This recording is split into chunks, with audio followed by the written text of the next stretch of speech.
Okay, I'd like to call to order the February 14th meeting of the Board of Trustees of the Boise Public Library. It is 11:30. Could we have a roll call? Come on. Yes. Lenny, Here. Lemons, Pisaneski, Present. Pantera, Here. 4 board members present, Lemons absent. Okay.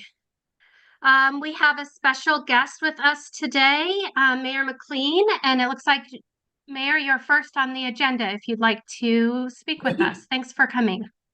Thank you, and I'm sorry to say this is one of the places where you not being in the room is going to be a challenge because the mayor has not yet arrived. So I suggest we move forward with the other items, and then when she is here, we'll skip back. Okay, that sounds good. So first up is our minutes. Do we have a motion to approve the minutes of the January 10th, 2024 regular meeting? So moved. Second. Okay, and then I should have noted this before. We're going to go ahead and roll call all the votes just because I can't see who's voting. So could we get a roll call? Come on. Yes. Lenny, Yes. Pisaneski, Yes. Pantera, Yes, all in favor, motion carried. thank you, Carrie. Next up is the consent agenda. As you know, all matters on consent are considered routine unless someone requests for something to be pulled. That being said, do we have a motion to approve matters on the consent agenda? So moved. Second. Second?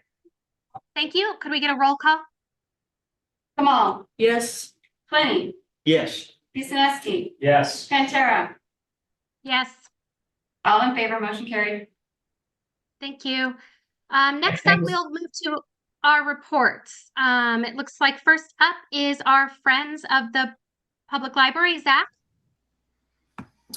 Yes, thanks, Nikki, and good morning, everyone. We had a productive month at the Friends over the last month. First off, we were able to authorize our first donation of the year to the Boise Library, or the Boise Public Library. That included a family workstation that will allow a parent without childcare to be able to work at a computer station with their kids. And that also included mommy and me, or baby and me, floor seating. So when they're doing kind of the reading and the circles, the parents will have a comfortable place to sit on the floor. So we're excited to be able to approve our first donation of the year. We also held our first sale of the year. This was a little bit non-traditional for us. It was a media sale held at the Colin Eustick Library. So in addition to books, the Friends get a variety of different donations, and sometimes this includes computer games or console video games, also DVDs, audiobooks, etc. We've had a lot of this inventory built up in the warehouse space and frankly weren't sure what to do with it. So this was an experiment, and we think it was pretty successful. We were able to raise over $2,000 in just 2 days. And probably just as importantly, we were able to clear out a lot of space in the warehouse, which will be able to be used for additional inventory. And then the last update I have is we do have some upcoming sale activity that includes an online auction from April 25th to May 5th, the spring book sale, which we're holding at Bound Crossing from May 22nd to May 25th, which includes a members only day on May 22nd, and a fall book sale from September 26th to September 28th at the Hillcrest Library. We hope to fill in with additional sales activity over the year, but we're pleased to have those activities on the schedule at this point. Thank you. Thank you so much. That's really wonderful work you are doing, and we appreciate it. Does anyone have questions for Zach?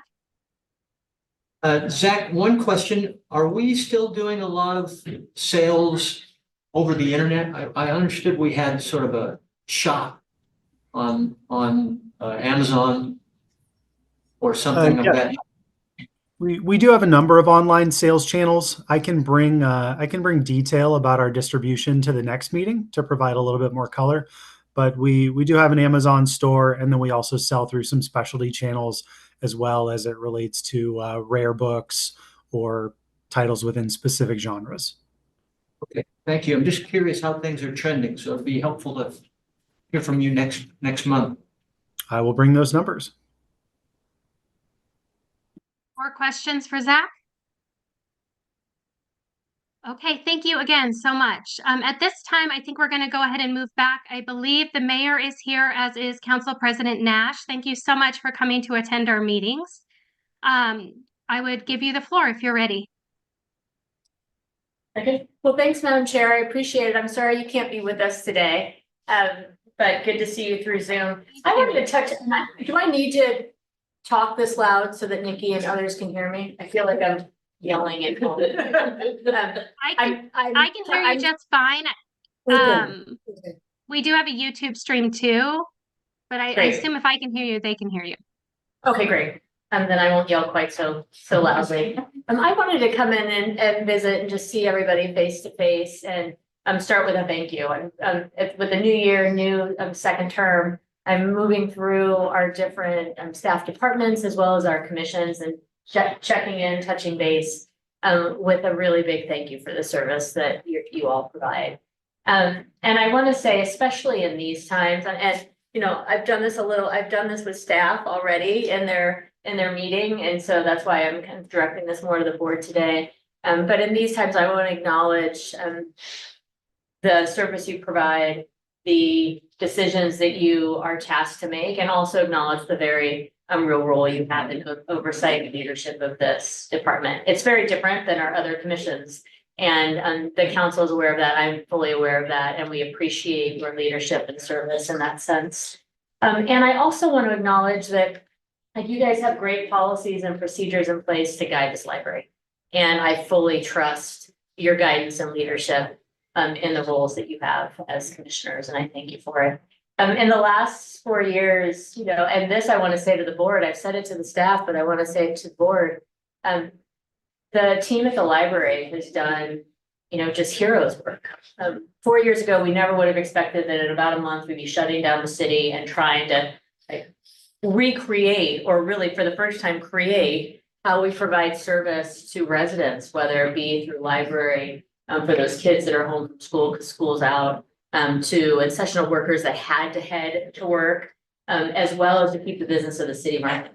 And time again, I was just blown away by our city employees' ability to respond to the needs of the moment, innovate and serve, and do it in ways that other cities didn't do, so that we could keep everybody healthy and safe as we move through the pandemic. And we did all that while delivering on the services and commitments that we've made as a city to the people of Boise. So these last 4 years have required of this team and you as leaders, you know, unknowable things before we experience them.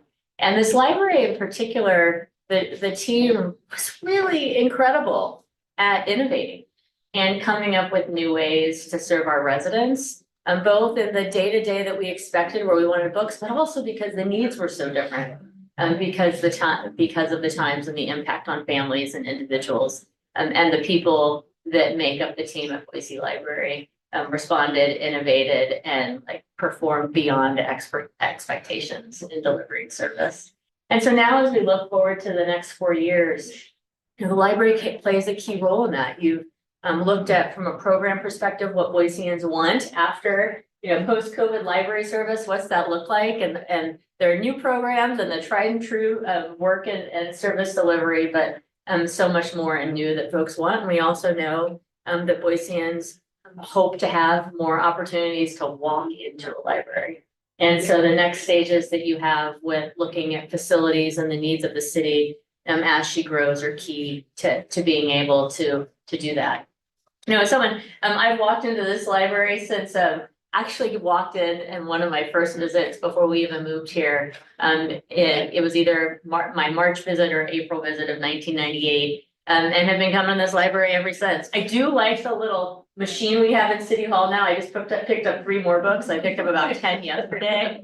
From this machine that just opens and gives me books. It's so amazing. But I know that there are people behind that to make it happen. And as a library user, I can't take for granted, we can't take for granted, the support that I and others have for libraries. Like, we gotta say it out loud now.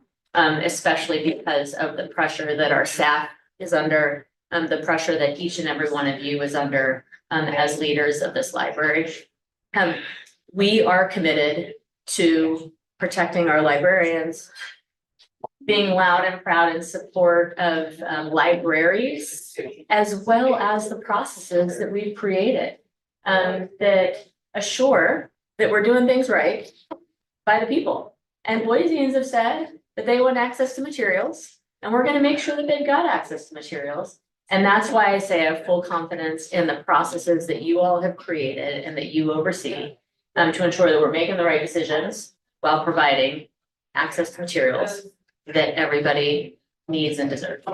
And so that factors key into this moment, but also in the long run, in what the next 4 years looks like for the city of Boise, where our priorities that I heard on the doorstep are affordable housing, addressing the needs of those experiencing homelessness and helping exit them from homelessness, ensuring that we've got jobs, and that we always stay true to the values of the city, which is a safe and welcoming city for everyone, where everyone meets everyone.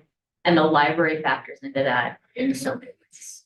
You see it when you walk in, the services being provided, folks that, are here in Boise that need service, they come here for service. They come here for materials, they come here for computers, and now they come here for help from a mental health perspective and social service perspective as well. The library centers into our citizens' role or citizens' expectations and desires that we provide compassionate service to those experiencing homelessness while providing forward-thinking solutions the libraries can.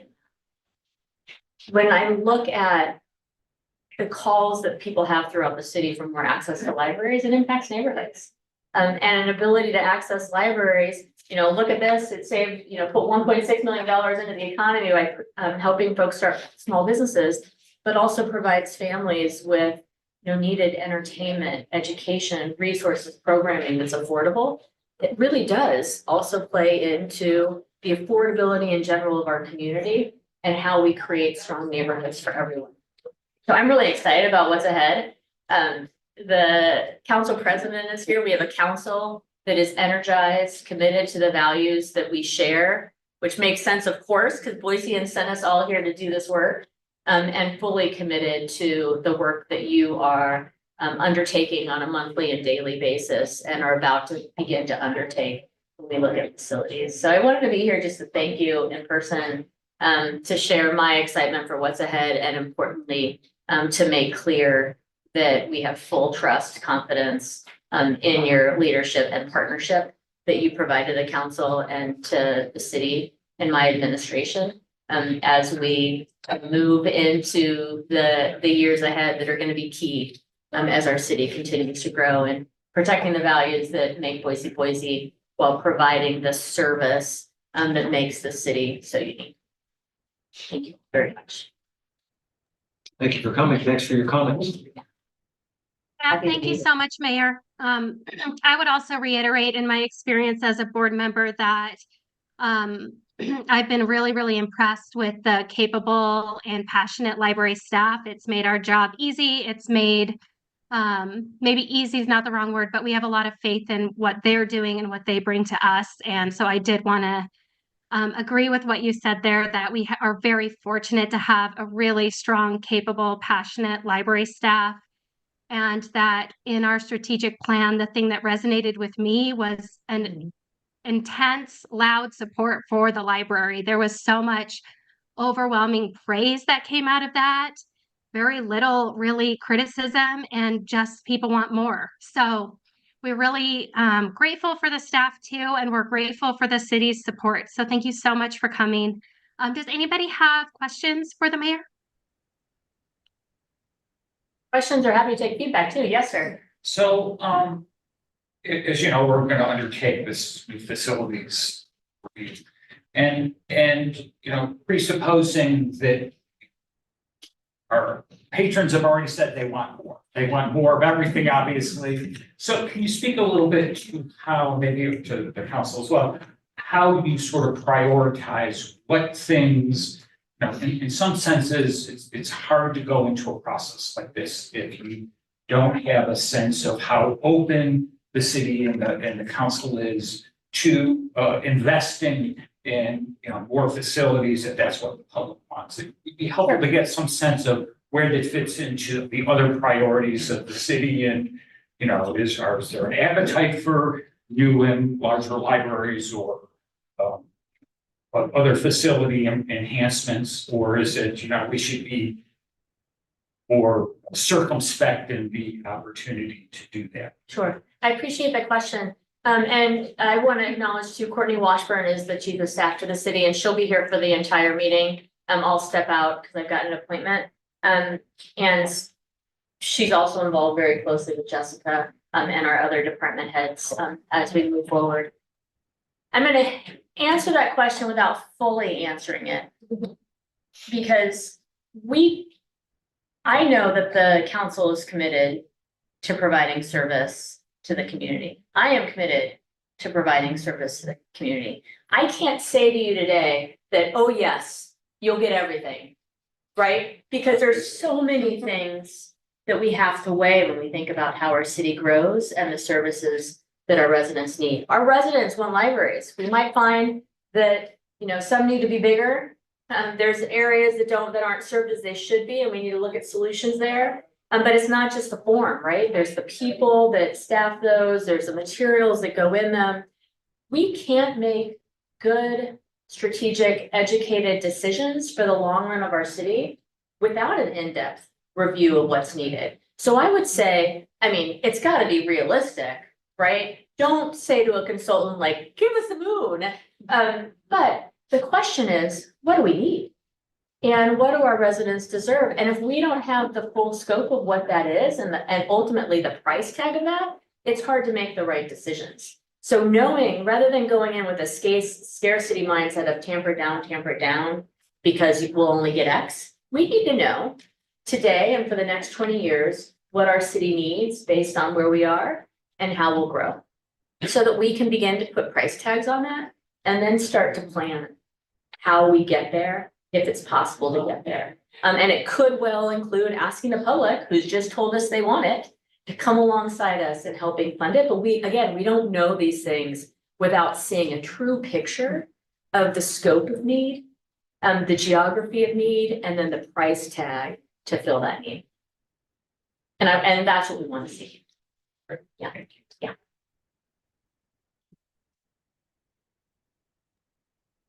Thank you. Other questions? All right. Thank you again so much for coming and speaking with us. We appreciate your time. Well, thanks for giving me some time. I really appreciate it. It's good to see you all. And thanks for your service very much. Hope to see you soon, Nikki. Yeah, sorry. I'm so sorry that I couldn't be there in person. These things happen these days. I'm so glad that we have an ability to connect people when we can't be. That's true. That's true. I said I fell back into 2021. Thanks, everybody. Take care. Happy Valentine's Day. Thank you. All right. Back to our regular agenda. We have Brian from the foundation, and it's my understanding, Brian, I think this is your last meeting as president. So I first want to thank you so much for all you've done. I believe you've been president for a few years. Thank you. I've been president for 2.5 years. I've actually been on the board for about 9 years. However, 2.5 years as chair. And so the purpose for me being here, I volunteered and said it might make more sense for me to be here so that I can make the announcement of the changes. Last month, I did announce that we were holding our biannual meeting of the foundation board, and that was held last month. And the following changes were made. Yes, I'm no longer the chair, but the new chairperson is Camille Franks. Camille has been on the board for, I think we figured it was 10 years, a little longer than I have been. and very, very capable, passionate about the library and programs and so forth. And so we're excited. I'm very excited for her capable leadership of the foundation for the next term of 2 years. In the role of vice chair, Meredith Turner has been elected as vice chair. She is a new member of the board. She's been on the board for just probably only 6 months. Once again, very passionate about the library. We've got her on the board recently because of her passion for the library, and so we were excited to have her and thought this is a great role for her as well. I am the new secretary, so I'm staying on as an officer in the secretary role. And the treasurer, we have retained Doug Ochtemeyer, who has been the treasurer for the past 2 years, maybe a little more, past 2 years, and has done an extremely great job of keeping the finances up to date and current and in order. So we're excited about that. I am thrilled about this. It's been my honor to serve as the chair for the past 2.5 years, with challenges, with a few obstacles along the way, but I'm grateful for the opportunity, and I'm actually proud of some of the accomplishments that we've made over the past couple of years as well. Next month, Camille will be here for the meeting, and we'll get that arranged so that she has all what she needs. In addition to that, I do want to report that the foundation this month is making 2 contributions to the library. The first is a $30,000 contribution of designated funds specifically for printed material, books and other printed material that is being donated this month, as well as the first installment of the Boise Comic Arts Festival sponsorship of $30,000 this month as well. So those will be going to the library, and that is about all I have for this final meeting. Thank you, Brian. Questions for Brian? Okay, hearing none. Thank you again so much right. for all your service on behalf of the library. Thank you. Next up, we have an educational item. It looks like Monique Gaddy is going to present on her business value calculator. Jessica, I didn't know if you wanted to introduce her since I'm not in the room. Nikki, you skipped over my director report. Would you like that? Oh my goodness, I'm sorry. Yes, please go ahead. I mean, it's your meeting, so maybe if you don't. Thank you, and I just wanted to also thank Brian. It's been just wonderful working with him, and I was thrilled that he is going to continue as secretary. He's just got such commitment to the library and such a real institutional knowledge, and so I've really enjoyed working with him and just want to thank him for his continued leadership, and I definitely look forward to working with Emil. And I also wanted to thank the Friends for their donation, particularly the workstation that we'll be able to have, the family workstation, and then some of the materials that will help with our story times. So I wanted to express my thanks again on behalf of the library for those. I have a couple other updates. Was requested an update on the legislator session that is currently ongoing. And sort of picking up from where we left off in January, library legislation does continue to be considered both in the House and in the Senate. And so when we last met, we were looking at House Bill 384, which went to the House State Affairs Committee. Both myself, Kathy Grismeyer, who's our government affairs director for the city, and then Nikki and Ron on behalf of the board, we signed up to testify against that in the hearing. There were more than 400 people signed up to testify against the bill, so we were actually never called, but our written testimony was provided. We had concerns about the private cause of action in that bill, the vague definition of harmful to minors, and really the elimination of the oversight role of the Board of Trustees. So that bill was heard on Monday, January 15th. It was, it moved out of committee with a due pass recommendation. And was scheduled to be heard on January 19th with the full House.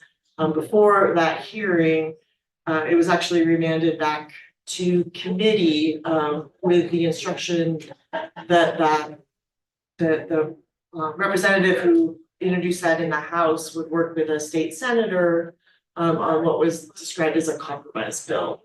So that 384 was pulled back. And then we started learning about it and engaging with Senate Bill 1289.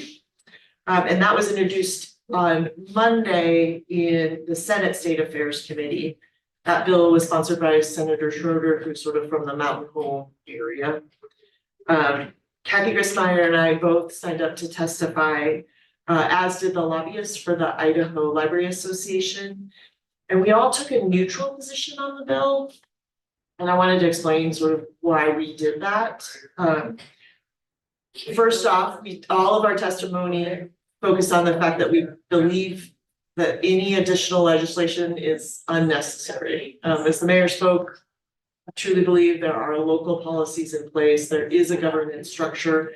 There's local oversight and ways that people can engage with materials and collection development. We're also very clear, there's no porn or obscene materials in libraries. That said, we all thought that that bill was an improvement from some of the previous bills that we saw. The definition of harmful to minors was narrowed, so that it was more in alignment with the constitutional provisions provided through Miller and Ginsburg. It also more closely emulated the previous established priority, or this previous process for material reconsideration. And the role of the Board of Trustees was clear. And so that really was encouraging to us. That said, we did have concerns about the bill, particularly some of its vague language, the reference to homosexuality under sexual content provision, and some of the vague wording that we thought would be open to interpretation in a way that would be confusing and hard to implement. So we were able to provide that feedback during that committee hearing and then through written testimony.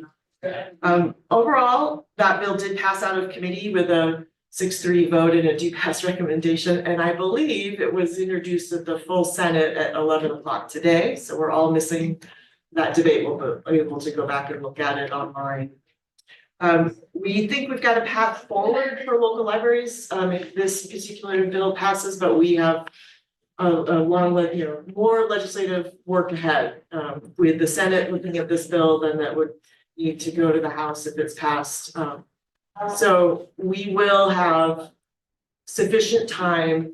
If anything is passed, I think we talked about this in January. If anything is passed, we will make sure that we are, as a library and as a board, having the time to really consider any new legislation and how we would really be making sure that we're requiring any new requirements.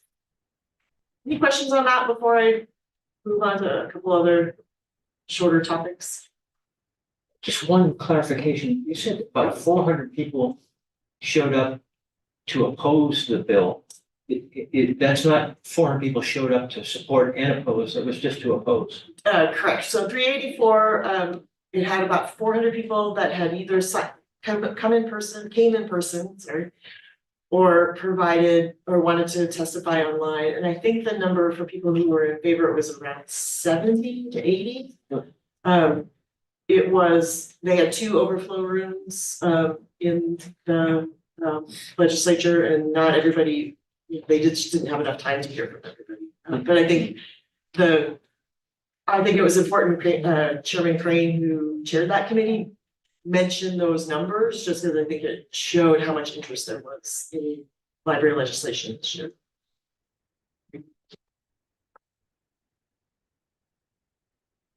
All right, and I wanted to thank Nikki and Ron for trying to testify with me on that morning, that snowy morning, and we'll keep you on call if there's another opportunity in the future.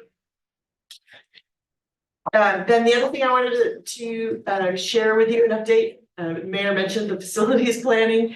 We, Sean Wilson and I went to city council last Tuesday for approval to move forward with our preferred vendor to help us do that facilities planning.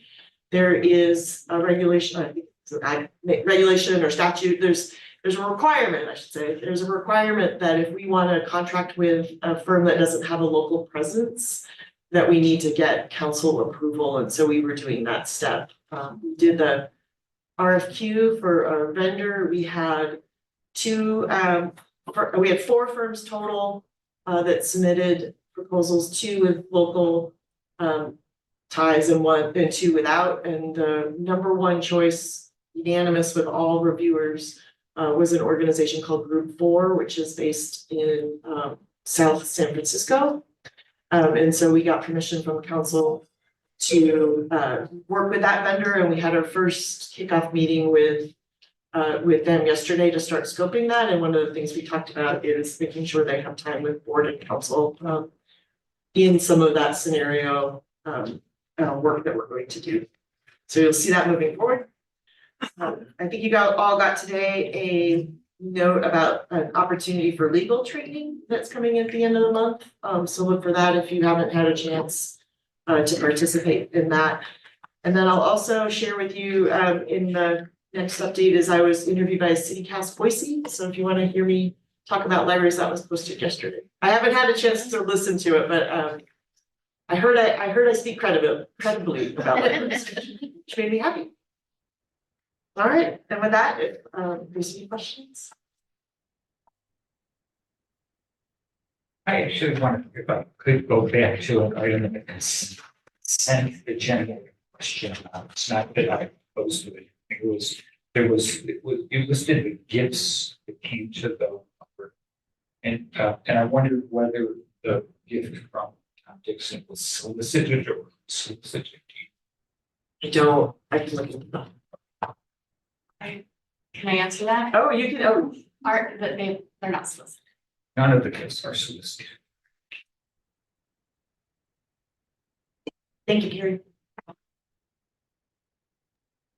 All right, and now Nikki, can I introduce Monique? Yes, please go ahead. Monique Daddy is one of our information services librarians, and she works out of our downtown location, and she is the person who this year has done the work with our business value calculator. Hello. Meet everybody. I do have full slides. Nothing too fancy. Okay. Well, it's nice to meet you all. I'm Monique and I'm the newest information services librarian here at Boise, Maine. I will be leading the business librarian duties at Maine from now on, and I'm excited to be here with Boise Public Library. I've learned quite a lot from Eliza so far, and I'm excited to get started on some ideas for the upcoming years.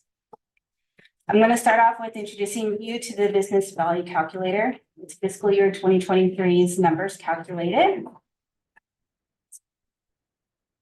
The next slide. Am I going? Let me try one more time. Oops. Nope, that's it. Thank you. All right.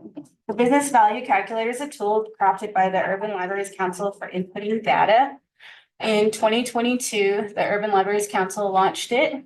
It was created to help libraries concretely estimate the value they provide to their local business community. The value is calculated in 4 areas of support that libraries provide to their local business community: training and education, research services, physical space, technology, and equipment. With the changes to how we're gathering data, we're moving from a calendar year to a fiscal year. And with my onboarding onto this role, we are considering ourselves in a launch year or a transitional year. Eliza has assisted me with learning the business value calculator for the fiscal year of 2023, and the numbers are reflected for us to review. And I will. Just gonna put that one up, and we'll have a copy of the calculator itself, so you have a little bit more detail than on the slide. The calculator is going to reflect that this transitional phase of capturing data from the calendar year to the fiscal year. Therefore, there's some slight overlap during this year, which will even out in the next year or so. Our at a glance numbers are, we have saved $1,665,831.90. And in value to these entrepreneurs and businesses over the past year, that includes specifically training and education, $10,800. And that section covers consultations that pertain to business, employment, and technology, and programming that supports the same services. Research services, $1,556,254. And in this section, that covers business and employment related databases that we have purchased for our patrons to use and the times that they've used these databases. And physical books and ebooks checked out by patrons under the business section. The physical space for $48,348. And that is meeting rooms and co-working space, study room bookings, meeting room bookings under business related bookings. And technology and equipment, $50,429.90. And this is internet use, computer use, and faxing. So that would be Wi-Fi, anyone who uses computers, anything that we have inside of our actual libraries. Okay. The numbers that we have here are a conservative estimate of how our services are beneficial to our patrons. We are learning more about collecting the data as time goes on, and they will make our data stronger each year as we continue to calculate our business services. All right, in the handouts, I included a comparison list, a business value calculator comparison. And this was a new document that we created to reflect on how things have changed from year to year. This was made up to help us better see how our numbers have changed and the possible reasons for this change. While our numbers contain some overlap due to changing from tracking data from the calendar to the fiscal, we can still see some great opportunities for reflection as well as opportunities for growth.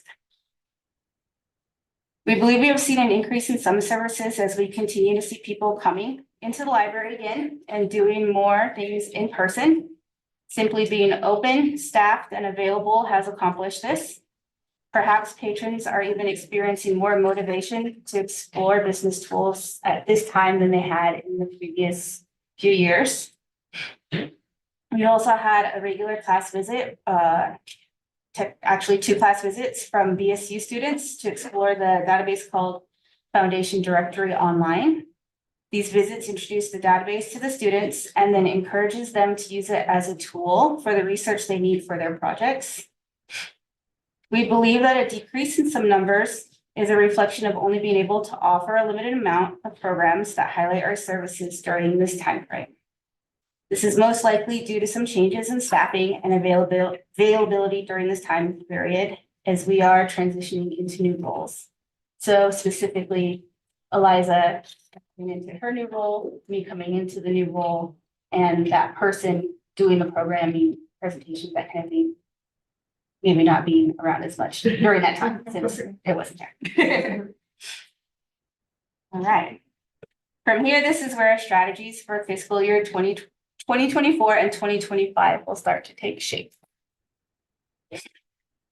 Our strategies for fiscal year 2024 include relaunching programs here at Maine, at the Maine Library branch, refreshing our materials such as brochures, handouts, and other database promotional materials, as well as heading out and presenting to other organizations that support business development. We also will attend some business-related outreach events or other business community events to promote our services. Basically, we're going to make sure as many people as possible know that our business resources and services, know about our business resources and services, and help them get familiar with the tools.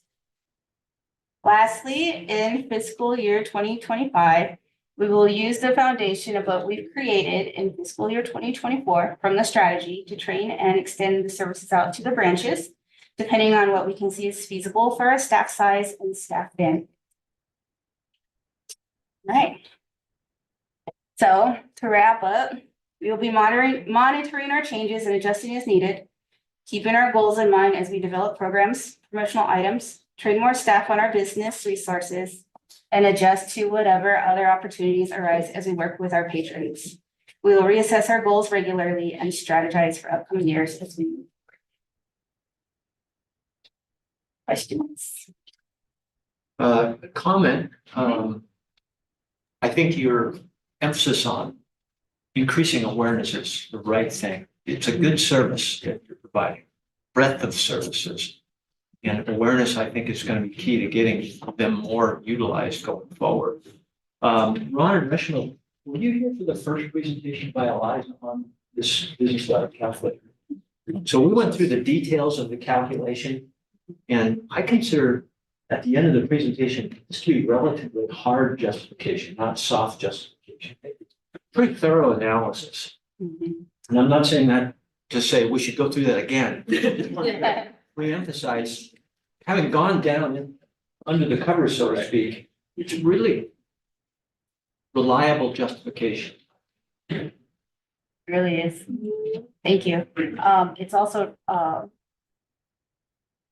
getting better at us finding the right ways to track it and making sure that we're putting those numbers in and making sure that we're doing the work that we need to, not just by providing the database for our patrons so that they have it, but also letting them know that we have it and letting them know that it's there for them and showing them how to use it, getting them involved with it, so that that barrier of resistance of something that maybe is harder to understand will hopefully bring some of that use up. So some of our numbers should go up just by that interaction with the patrons. So it's great to have all the stuff that we need, and it's even greater to have the staff that we need to be able to.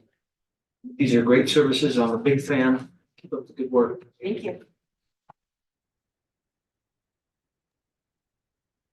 Thank you so much. Other questions for Monique? Okay, thank you so much for presenting today. That is really useful information. Thank you so much for what you're doing. So next up, as I think most people know, but for virtue of guests, the Board of Trustees reviews all of the policies once a year. So next up on our policy review for this year is section 4.00. And Sarah Kelly Chase, I see coming up to present for us. Thank you. Go ahead. Thank you. Yes, we are starting section 4.0, which is the largest section of policy and regulation. So we'll be covering 4.0 in its entirety for the next 3 months. So this is step one. This is all policy, and as a reminder, board, you are in charge of any changes to policy. If you want to see any updates, we make recommendations. We're not making any recommendations on this section, and there are no regulations in this one, which are ones we share with you so you know where we're going and you can make suggestions, but we don't have you vote on them. So we're not asking for a vote with this one, but certainly open to suggestions. So we've got use of the library, circulation, and fees. Brian, I know you had a couple of questions regarding 4.03 with fees, including is faxing still relevant? And you actually heard Monique. And honestly, about 2 years ago, we added public faxing because it was still a question. There are a number of government entities, medical entities who still request faxing. So we've now made that service available. So we do want to keep that in because it is still relevant. You also had a question about what is the holds mail delivery fee, and that's literally if someone requests an item and they can't or don't want to be able to can't come into the building or don't want to come into the building and don't want to do curbside, we can literally mail them their holds, and so there's a $2 fee related to that. So that's where that comes from, and that still gets used pretty regularly. And then you had another question about the process for assessing how fees compare with peer groups in other libraries. What we do, our number one priority is to make all of these services accessible. So we are trying to get our costs back. We're not necessarily making a profit or money on it. When we add a new fee, such as faxing, we do check with other area libraries to see what we look like, where do we compare. So the goal is to keep it as low as possible. And we don't raise them very often. If we do need to raise them, it has to go to city council to request the increased fee. Does that answer your question? When was the last time they were raised? I believe it was 2 years ago, and it was just by a little bit. And some of that was because we were also adding in the faxing. Okay, Yeah. So we review them yearly, but they don't often change unless something changes on our side delivering it. Nikki, did you have a question? No, I'm just like fevered. Oh, Sorry. sorry. Oh, that's okay. I did want to note that I think we made quite a few changes to this last year or the year before. So I didn't have any changes this time around and thought it looked good from my perspective. Great, thank you. Other questions? Okay, and I don't think we have a vote on this one, so thank you so much. Thank you. The next item is an update from me on the performance evaluation. So Rebecca and I are working on Jessica's performance evaluation, which is one of kind of the primary duties of the Board of Trustees each year. We are following the same process as last year. So at this point, we have sent information out requesting some evaluation by the city from their perspective, working with Jessica. And we have also, I believe today, a survey is going out to Jessica's direct reports. One change we did make this year is to ask a few more kind of open-ended questions to allow for more feedback for her. And then Jessica's working on her self-evaluation. So from there, next month, you will see an executive session for the board to kind of review what we've gotten and get input from all the trustees that will go into our formal written evaluation. So I just kind of wanted to give an update of the process and where we are and see if anybody had any questions or concerns at this point. Ron, go ahead.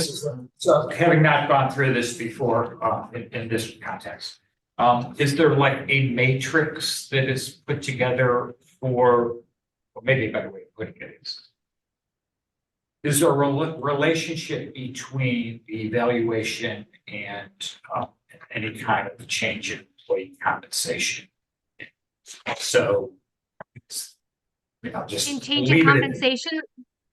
Right. So that is an interesting question, and we worked on this a little bit when we first started this process. So we don't really very directly set her compensation because that's done through the city, because it's a little awkward. She is our employee, but she's a city employee and the city does all of the HR.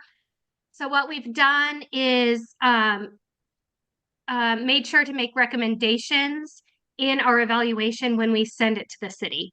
And we've also tried to time it so that it would work to be factored into any compensation decisions for her. Does that answer your question? Yes, sort of. Okay.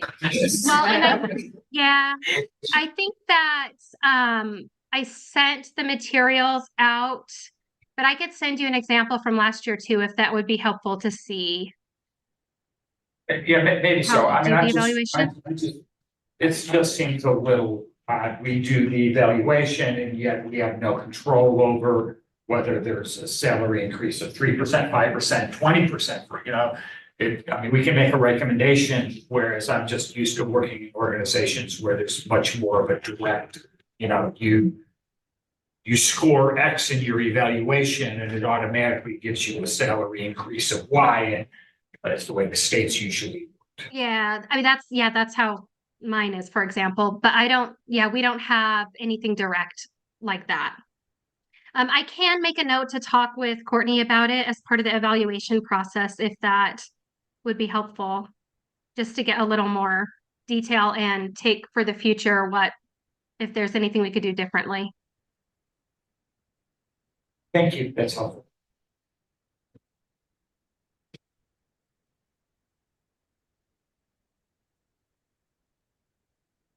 Okay. Other questions on the evaluation?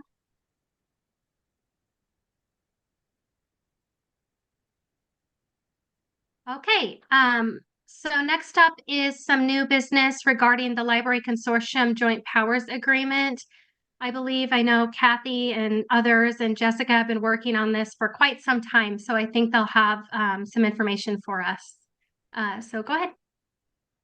Thank you. I will be presenting on this with backup and help from Kathy. This is actually an effort that started long before I came to the library. But I do have the honor of being the person that gets to bring to you the new agreement and give you some background and context. So for Brian and Rishma, I think this will be brand new information. For Brian and Nikki, you'll have a chance to refresh your history. So really what I want to do, because this is an action item, we are asking you to approve the new agreement that the Boise Public Library is a part of the Links Consortium, and then it'll go to council. But I want to provide you with a, sort of the background on the Links Consortium, how it was founded, what its intent is, and then give you sort of a walkthrough of all the work that's been done to create this new agreement. Sort of discuss where we are currently and what are next steps, and then and again ask for your approval. This was.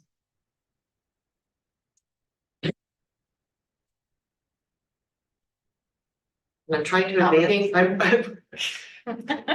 Awesome. Okay, so that's the overview. Great. Let's move to the next slide, please. Carrie, thank you for your help. So the Links Consortium is a wonderful, wonderful asset to the Boise Public Library and really any participating library. It was first established in 1973. And I think that's an important moment in library history where really for the first time public libraries were starting to build online catalogs. So this is where you saw libraries move away from our beloved card catalogs to an online form. And so in 1973, there were 3 libraries that got together and decided, hey, let's create one of these together. So it was Boise, Caldwell, and Twin Falls. And at the time, it really was just a way of sharing sort of that back of house. How do we find books instead of going and flipping through the cards? How do we do it on a computer? And since then, it grew first to 12 members, and now it is 11, and they're mostly within or near the Treasure Valley. And since its founding, Boise Public Library has served as really the host or the administrator, but not in the same way that we use the term administrator or the capital A now, since its founding. And it really was just that back of house ILS system. And now we've expanded it and added a lot more value to it. There's a courier system now that shares materials. And so this is where you can go to your library website catalog, Boise Public Library, reserve a book, say, hey, I want to pick it up at Mountain Crossing. And when you go to Mountain Crossing, you may actually have a book from CUNA, or you may have a book from Meridian. So how it works is that if there's a book in the consortium, and if nobody from that library has it on hold, so like a CUNA book, a CUNA patron would have preference on it. But if it's a Boise book, a Boise person would have preference on it. But if there isn't anybody else requesting it, then boom, that Boise book goes to CUNA, or that CUNA book goes to Boise based on availability. So there was also a tiered membership model with having at one point some libraries that were part of the courier and some libraries that were not part of the courier. And then also really thinking about what's the appropriate cost share model. How do we make sure that we are jointly purchasing and replacing equipment? And with that, let's take a look at the next slide, which shows a map. Be a little hard for. So this is our current consortium members, and I actually left the upper right-hand library. That is the Haley Public Library, which was one of the 12 that until the beginning of this fiscal year, Haley withdrew from the consortium. And part of why they withdrew from the consortium is one of the things we were moving towards having everybody part of the courier system. And Haley, when we were looking at that, Haley looked around and said, wait a minute. I want to be part of a consortium of libraries that are closer to me. Why would I try to figure out how to get a book to CUNA or to Emmett when I could actually just get a book closer to the libraries around us? So they actually at that time withdrew, which I think is just sort of a geography is destiny.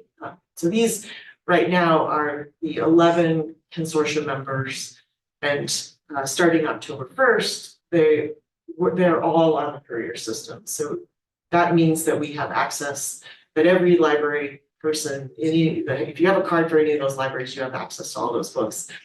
And the next slide shows just how many items are available to all consortium members. So this is one of those places where that you really see the huge value to any resident of a library that is part of this consortium, because you just have, Boise Public Library, we have 336,000 items in our collection, but we have access to 1.3 million because we were able to do some sharing. I think one of the things we really saw was how, particularly Twin Falls has a collection that has a lot of graphic novels that we don't have, and so we saw just huge interest in, hey, we can check out some of these books. And overall, Boise is a net borrower. We, based on our population, we borrow more books from other libraries overall than are borrowed from us. So for us, it's a huge asset. We get sort of consortium pricing. So if we were to buy our ILS without being part of a consortium, it would be about twice the cost. So there really is some huge benefit, both in terms of access, but then also just in how we are able to manage it. So the next slide talks about sort of why we came to this work to create a new agreement. The links agreement was last revised and approved by members in 2016. It was approved for 5 years, and then in 2020, it automatically renewed for another 5 years.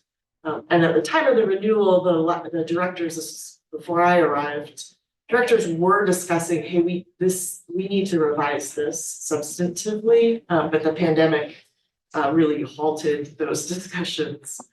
There were some real important things that the directors had started working on. The ability for consortium members to access timely information, and usage information, the best practices for consortium and how to make decisions, how to purchase services. And there were some real changes in technology of what's available for libraries.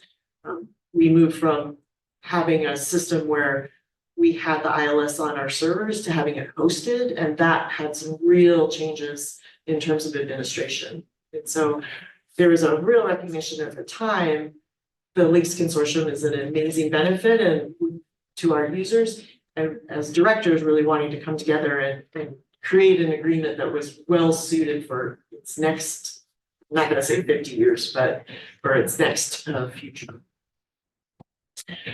So the links assessment was, so in order to help with that work, we instituted an effort to create an assessment. So the next slide shows the work that we did. The city of Boise managed this in 2022. We contracted with a group called C. Daggert Solutions, which is a library consulting firm that has a lot of experience in consortium assessment. And so that group did some real work on what are recommendations for the structure of financing, technology, and governance of links. That assessment took about 6 months. Actually, the board was informed of that because we came at the time with some of those key findings. And that the recommendations from that assessment were used in 2023 by the directors to really come up with a list of everything we would want to see in a new agreement and a new structure. So the 2023 activities, which are on the next slide, show sort of some of the changes that were made. The first thing that I think was just really, there were a couple things that were very important. One, The new cost model needed to be adopted. I mentioned the moving from having a ILS that's held on servers in our location or in Boise to the hosted. When we made that change, meant that the cost formula that we had became obsolete because that cost formula was built on number of workstations, number of licenses. With a move to hosted, that no longer applied. So we had to do some work to come up with a cost model that was much more based on what costs can we share across, and then based on what is the size of each library's budget. So that work started with FY 24. The other one that I mentioned is that change where we expanded the courier to Emmett, Mountain Home, and Twin Falls. That meant Haley also left the consortium at that time, and a real agreement with any, with those directors that any library that becomes or is in links needs to be on the courier.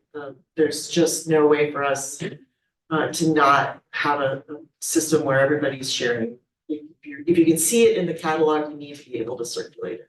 So that was a really important decision. And then the work also was done to really understand, okay, what could be a new long-term viable agreement? And this is where you see this joint powers agreement and new bylaws. The goals of this draft were really to provide consistent and improved services for library users and participating libraries. That was always always the thing that we're focused on is how do we make sure that we're providing the best services for our library users. We wanted to really make sure we had a way of identifying and potentially sharing all costs associated with things. And also really wanted to make sure we had a governance structure in place that could lead to streamlined operations and improved decision making. So the next slide will show sort of what's happening now and what will happen in the near future. So this new joint powers agreement is being reviewed by all of council and boards and councils because we have a mix in our consortium of some municipal libraries like City of Boise, and we have some district libraries like Ada and Meridian. We had done a lot of work, actually. Real thank you to both Nikki, who suggested an outside counsel was brought in to help really put this together, and then obviously Ed did a lot of work reviewing it for Boise. So we've got this, and when this will be approved, this will go into effect. So I think Mountain Home their board approved it on the 1st, went to their council yesterday. Meridian's doing it on the 21st. June is on the 20th. I think it's today at NAMPA. So this is really active with all the libraries committed to moving this forward. After that agreement goes into effect, when it's been goes through all 11 governing boards, or depending on if it's the first step then would be to hire an actual administrator to oversee the links consortium and stand up some of the functions. We think in our discussions as directors, it's most likely that a district library, because of some of the capacity that district libraries have, we think that most likely that's where that administrator will be housed, that will be determined. And then some of the other activities will be determined by that administrator and the newly formed links governing board. A couple of things on the next slide. I just want to show you sort of what will change and what will not change, because I think these are important at this moment. So what will change, obviously, if with this new structure, the financial oversight is going to transfer to where that administrator is housed. And the administration of the ILS overall will move to that administrator as well. That'll be something that they're in charge of, is really, how does that work? What won't change is obviously the Boise part of our ILS, our catalog, will still be doing that. That means we'll still have our cataloger, we'll still have our circulation functions. Those will all still do, because those are the books that we manage and oversee. And for now, Courier will also remain with Boise. So one of the things we looked at during that assessment Kathy Stalder did a great deal of work on this, was there a cheaper way to outsource the courier function? And she tried her absolute hardest. And right now, courier remains, the cheapest way is for Boise to still manage it. So we'll continue to revisit that, because I think it is worth looking at, particularly when we hit some issues of scale. But for now, courier will still remain with Boise, which means we'll still be doing cost recovery with the other libraries that are paying into that. And the other thing that won't change is the individual agreements that we have between Boise and the Garden City Public Library for our usage, and then Boise and Ada Community Library for the historical annexation. And with that, I know, Ryan, you had some questions. Yeah, one new question. You had some data up on collection size was for physical books only. Does the Links Library Consortium apply to physical books only? For the most part, it does, yeah. I didn't pick up that with clarity in the Okay. agreement. So I think part of the reasoning behind that is as different vendors change, we do hope that at some point, maybe we could have a little bit more sharing of digital resources. Costs become a lot more prohibitive, the larger size you're trying to cover, and a lot of the smaller library systems just can't afford to put in for like some of the resources that we have for our business calculator, for example. We're the only ones that have, and we would not be able to afford it if we were trying to do the whole population size to cover everyone. And the other systems don't have the money to put towards that because it would take away from something else. So at this point, it's sharing of digital resources just isn't seamless in a way that we would hope it could be. But with physical materials, that's an easier lift for us. So I think it was kind of intentional to leave it a little bit open as we move forward, just in case something were to change in the future, that we could share that a little bit better. okay.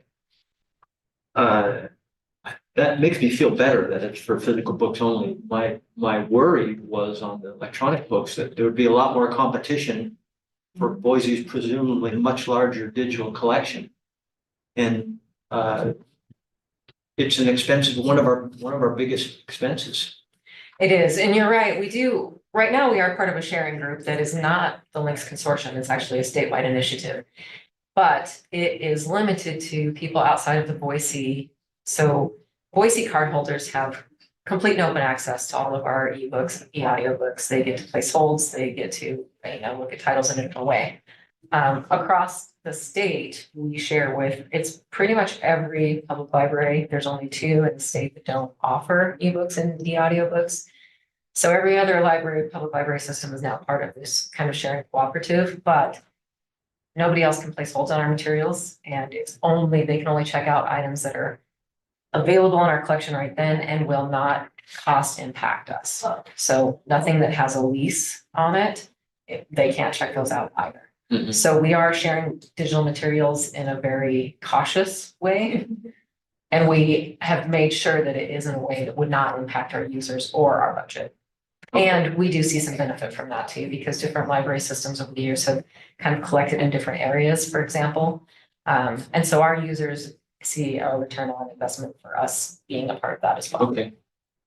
So I leave it up to you guys to figure out whether that should be reflected in the agreement at all in some stronger manner. Because I didn't pick up on it, was one of my big worries that digital was going to be a challenging one to manage under the agreement. Go ahead, you were going to mention other questions I had? Well, I was just, I think most of your questions were along that line. Yeah. So I think that clarification might have answered them. It does. Just want to make sure.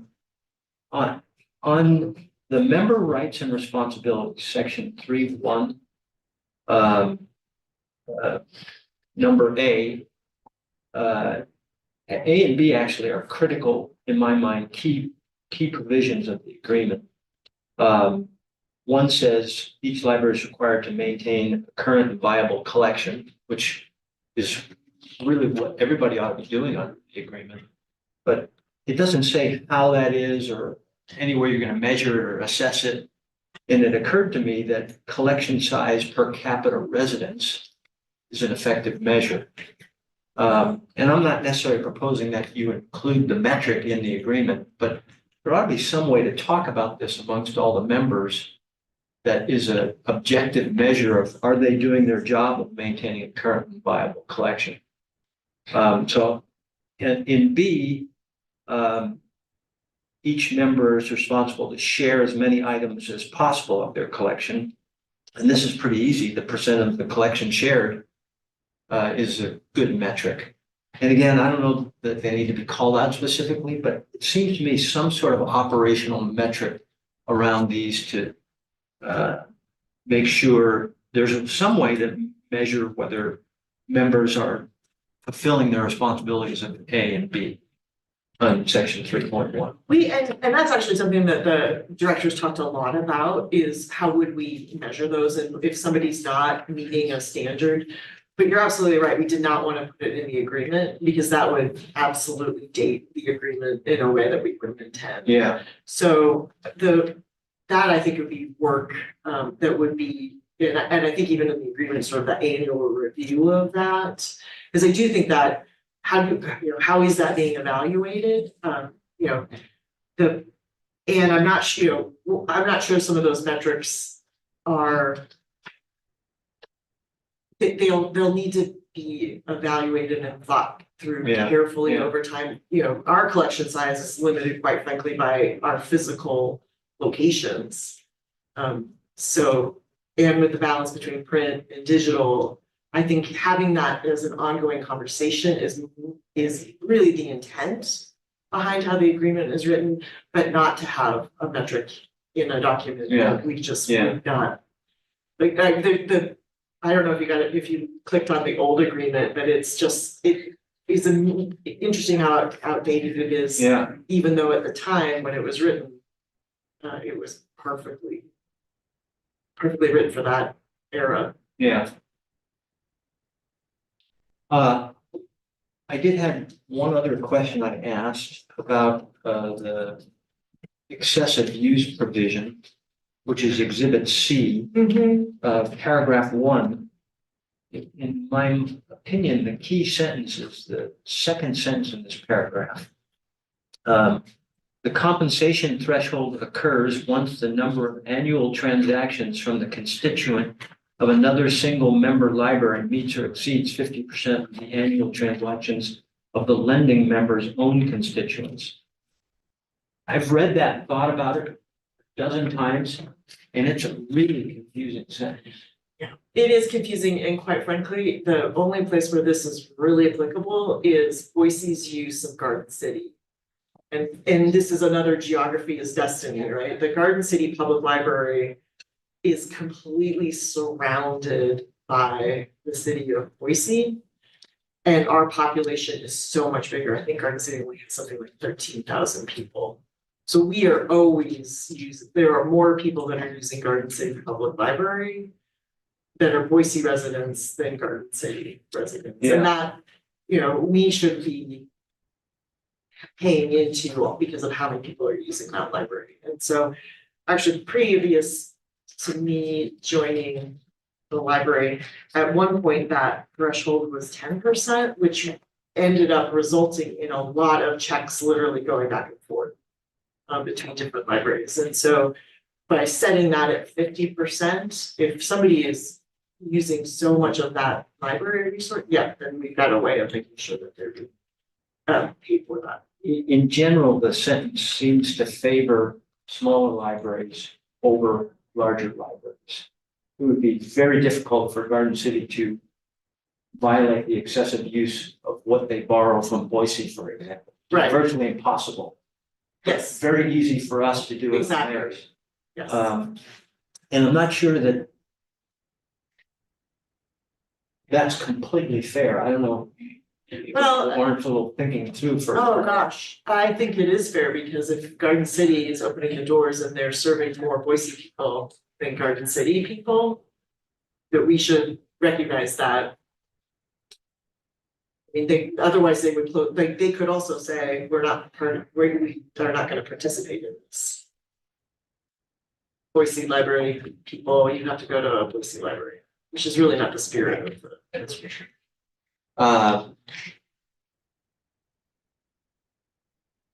It's percentage that's the difficult number here.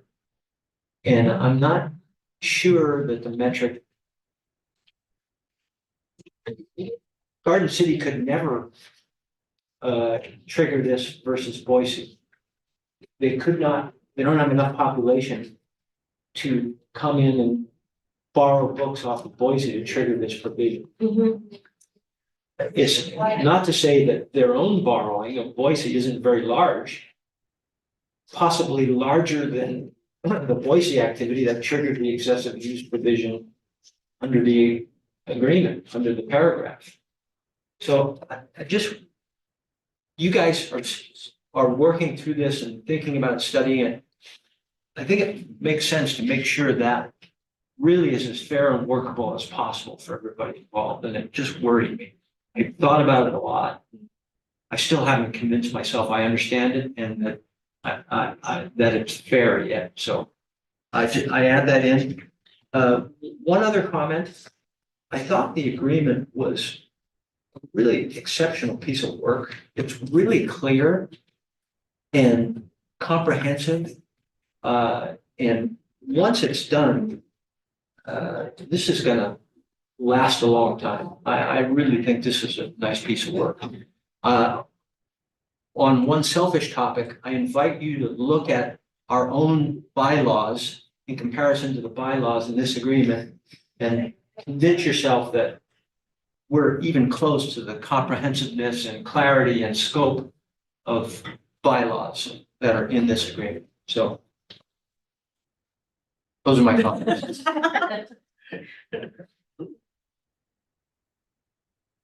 So I have a number of questions, not so much about the agreement, which but more about the process of conversation. So is there any communication / collaboration as the various libraries are undergoing their acquisition process? I guess I'm trying to think through the notion of efficiency. So if popular title, when Boise decides it needs 12 copies and Meridian needs 6 copies, is there any communication about that so that you don't, in a sense, acquire too many of something that is really needed writ large across all of the libraries? So just a question about how that works. Over the years, we've tried different kind of strategies with acquisitions to try to share a little bit of that. We used to do it a little bit more specifically related to graphic novels, because manga stretches can just go on for eternity. Hundreds of volumes in one title, for example. So maybe one library system said that they would pick up this one title and then another library system would pick up this other title. What we found is that doesn't work super well because then you're reliant on that other library system to continue to keep it intact, right? And so all the different stretches of volumes can be a little bit rough.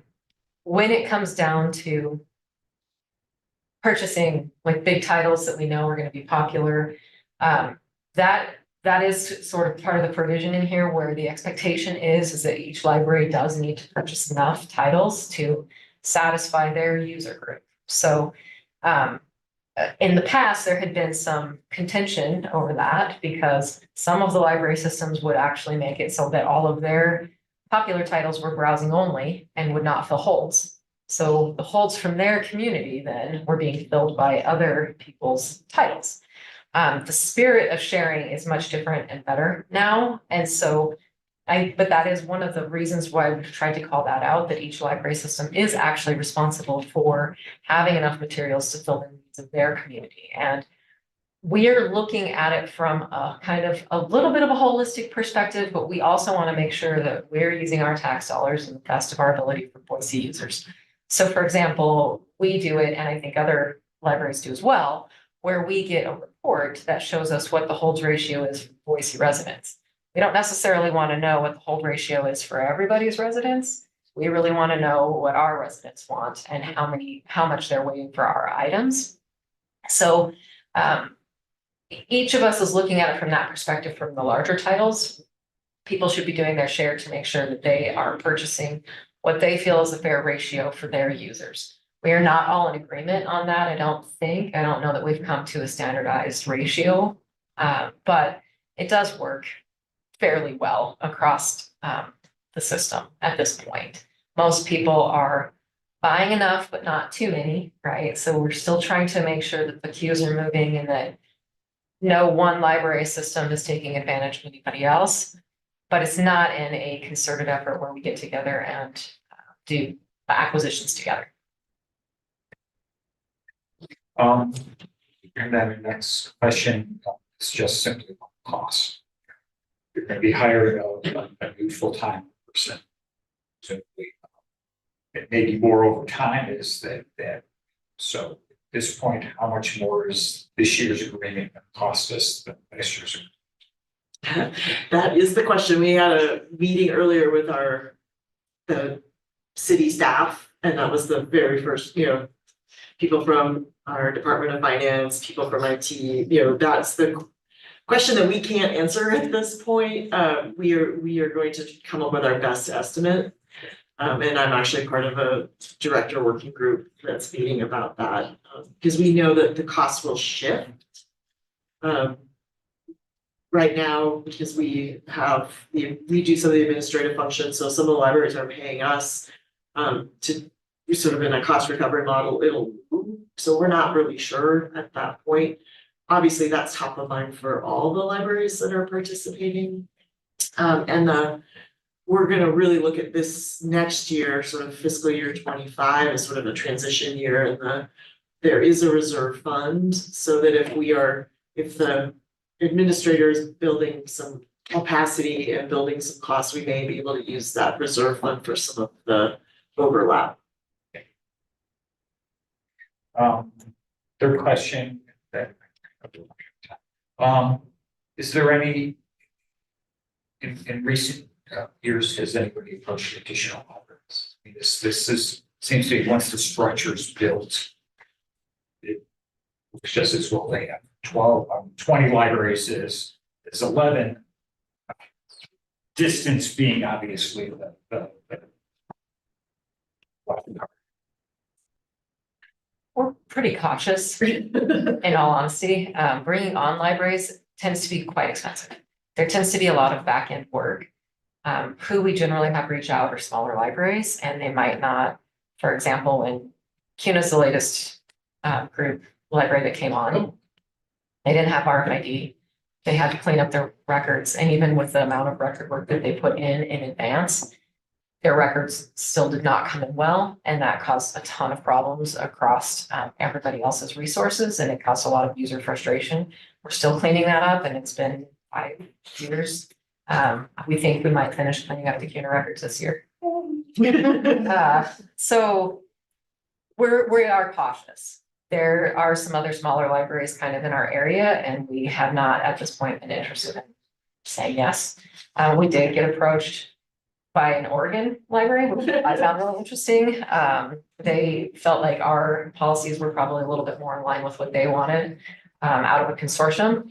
But we also wrote the agreement because part of a joint powers agreement in Idaho is that it needs to be Idaho entities. So that was it was on our minds when we wrote the agreement. It's clear who could join and who we would have to say no to. But no, we're not at this point really actively recruiting until we can, I think, get through this transition phase. But then we would be cautious about who might. Right. Right. And then just sort of unrelated to the specific, it'd be nice to just get offline on the agreement between Boise and Garden City. Oh, yes. Libraries, 'cause I- Yeah, no, You referenced that there's a whole. those payments actually, they come to the board for approval, so you'll get that background, absolutely.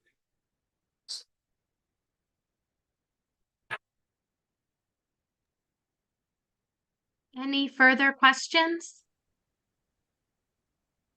Okay, I think what we need is a motion to approve the Links Library Consortium Joint Powers Agreement and forward to City Council for consideration. So move the agreement as presented and to present it to the city council with due pass recommendation. Do we have a second? Second.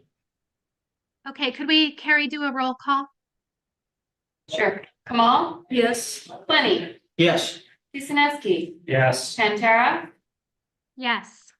All in favor, motion carries. Okay, thank you so much. And thanks again. I know that's been a lot of work to put all that together. So thanks so much for all that work. And I assume we'll get a report on this at some point, just as it's getting going. So we'll look forward to that. Next up is Rebecca Nikki, Lemons is next. Yes? I have one quick question before we move on the agenda on system statistics. I wanted to ask, there was a big jump in e-magazine usage. And I wanted to see if anybody could comment, what in the world is going on with e-magazines? Yes, it was a good notice on your part, and there's a couple reasons. One of them is that Overdrive, the company that we go through to do our e-magazines, they actually made a change so that they are notifying people when a new edition of their favorite magazine comes in. They have to sign up for it, so they're not just spamming people, but that's a nice reminder that, hey, this new edition came in, so I'd like to check it out. So it gets a little bit more search that way. They also did a lot of work to make them more findable. So when we first brought on that collection, magazines were new to Overdrive and they were not very good about putting them front and center. They've now since created filters so that you can actually just search for magazines. They've created some different content that will help push it to the front of mind. So it's just more visible and accessible. We do have quite a few users who really love magazines, digital magazines. And just one other That's question. great. There was I just want to check it's not a typo on Herm Home Service under circulation summary for last year, this year. The number is identical. 7,660. Is that correct? Yeah, I was reported as the same. Okay. All right. That's it. Thank you. Okay, thanks. Next up for payment vouchers is Rebecca Lemon. Since she's not here, I would propose I can take this. I know she covered for me last month. Would that be acceptable to everyone? I did reach out to her, Okay. Nikki, but two of you, I think will be okay. Okay, great. Thanks, Carrie. And the next regular meeting is Wednesday, March 13th. Does anyone have any problems with that schedule-wise? Okay, great. I would entertain a motion to adjourn. I move we adjourn. Second? All in favor? Aye. Aye. All right. Thank you so much. We will see you at the next meeting.